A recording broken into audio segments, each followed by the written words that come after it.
আসসালামু আলাইকুম। এখন আপনারা দেখবেন ডিএনআর এবং বিএমইউ বা বিএসএমএমইউ এমএসএন বা এমএসসি নার্সিং বা master of science in nursing এর অ্যাডমিট কার্ড কীভাবে ডাউনলোড করবেন। প্রথমে আপনার মোবাইল থেকে গুগলে গিয়ে টাইপ করবেন bmu.ac.bd।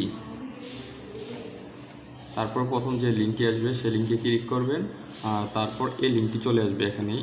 তারপর আপনারা এরকম একটি ওয়েব পেজ, হোম পেজ দেখবেন। তারপরে উপরে যে হোম, গভর্নেন্স, তারপর একাডেমিকে ক্লিক করবে।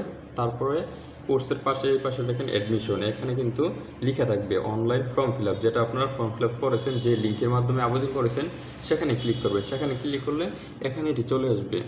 তো এখানে নিচে আমরা গেলে আবেদন করার অপশন ছিল, এখানে সাইন আপ বা মডিফাই অপশন ছিল, সেটি নাই। সেখানে এখন অ্যাপ্লিকেশন নাম্বার এবং পাসওয়ার্ড দিয়ে এখানে ক্লিক করলে আপনার অ্যাডমিট কার্ডটি চলে আসবে। এখানে একটি স্যাম্পল দেওয়া রয়েছে, আপনারা চাইলে এটি দেখে নিতে পারেন। এরকম এটি অ্যাডমিট কার্ড থাকবে, এখানে আপনার রোল নাম্বার থাকবে, অ্যাপ্লিকেশন আইডি থাকবে, আপনার এনআইডি নাম্বার থাকবে, আর আপনার ছবি থাকবে। এখানে একটি স্যাম্পল ছবি দেওয়া হয়েছে। তারপর নিচে স্বাক্ষর থাকবে, স্বাক্ষরটি হাইড করা হয়েছে। তারপরে আপনার নাম, মাতার নাম, বাবার নাম, আপনার ঠিকানা থাকবে। আপনি যে চয়েসগুলো দিয়েছেন 3টা সাবজেক্ট চয়েস আকারে থাকবে।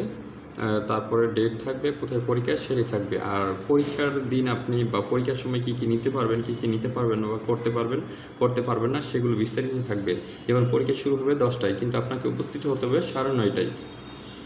আর এছাড়া বিস্তারিত তথ্য দিয়েছে। আর এগুলি হচ্ছে 11 নম্বর থেকে যারা পাস করবেন, পাস করার পরের প্রসেস হচ্ছে এগুলো। আপনার 3 কপি ছবি, এনআইডি, অ্যাডমিট কার্ড লাগবে, বিএসসি সার্টিফিকেট লাগবে, 2 বছর অভিজ্ঞতা লাগবে, এবং যে বিএনএমসিআরএন কার্ডটি লাগবে, অনুমতিপত্র লাগবে। তারপরে যারা এসএসসি অনুসারে বয়স সর্বোচ্চ 45 বছর হতে হবে।